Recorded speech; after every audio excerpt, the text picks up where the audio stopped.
Hello traders, welcome back to my channel. कैसे हैं आप लोग। अब जैसे कि कल की वीडियो में डिस्कस किया था कि ये रेजिस्टेंस की तरह काम कर सकता है, जो कि इसने अच्छे से रेजिस्टेंस की तरह काम किया। क्योंकि ना यहाँ से भी देखो कि जब भी ऐसे मेजर रेजिस्टेंस होते हैं वो पहले यहाँ पे टिप लेते हैं, फिर गैप डाउन के साथ नीचे खुलते हैं। जैसे ही फर्स्ट टाइम आया तो हमेशा याद रखना, जब भी चीजें फर्स्ट टाइम आती है तो वहाँ पे सेलिंग आती है और फिर सेकंड टाइम में कंसोलिडेशन होता है। अब ये देखते हैं कल गैप अप के साथ खुलता है और ऊपर की तरफ निकलता है या नहीं निकलता। अगर कल by chance market first half में मतलब 10 बजे तक वॉलेटिलिटी के बाद एक साइडवेज हो जाती है, फिर जो मूव रहेगा आने का वो एक्सपेक्टेड 2 बजे के बाद का रहेगा। कि जो एक तरफा आया है और प्रीमियम भी बढ़े हुए हैं तो एक छोटा मोटा सेटलमेंट मिल जाए कल, फिर उसके बाद एक तरफा मार्केट वो ले जा सकते हैं। तो अगर बाय चांस ना निफ्टी में कोई मूव नहीं आ रहा तो आप जो मेजर इंडेक्स है, मतलब जिनका साइज बड़ा है, में 1% भी बढ़ता है तो वहां से 500 पॉइंट हमें दिखे, तो वो है इंडेक्स यहाँ पे बैंक निफ्टी। अगर कल निफ्टी में बाय चांस वो मूव नहीं मिल रहा है या वो मूव निकल चुका है, ठीक है, तो हमें वो बैंक निफ्टी में भी मिल सकता है। क्योंकि बैंक निफ्टी में जब वीकली एक्सपायरी होती थी तो कई बार मूव ये आता था कि 3:10 के बाद भी मूव आ रहा है, 3 बजे के बाद भी मूव आ रहा है,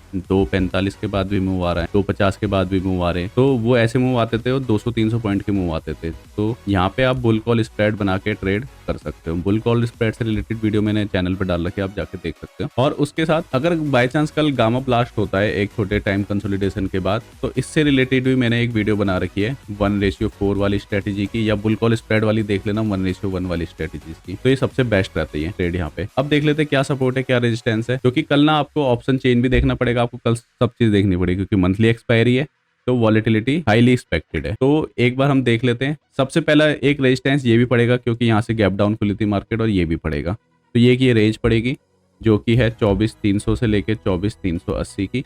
अगर बाय चांस यहाँ पे आती है मार्केट तो ये एक रिवर्सल का भी पॉइंट हो सकता है वॉलेटिलिटी बेसिस पे, या एक शॉर्ट कवरिंग का भी पॉइंट हो सकता है अगर कल मार्केट को एक तरफा ले जाना है, मंथली एक्सपायरी में सबको फंसाना है तो ठीक है। तो उसके बाद जो फर्दर रेजिस्टेंस पड़ेगा 24,450 का पड़ेगा। अगर और मार्केट ऊपर चली जाती है तो 24,550 का ऊपर चली जाती है, इन द सेंस ऑफ अगर मार्केट यहीं से गैप अप खुल जाती है फिर यहीं से कंसोलिडेट करके ऊपर को निकल जाती है, ठीक है, या इसी लेवल पे खुलती है तो ये एक रेजिस्टेंस का लेवल है।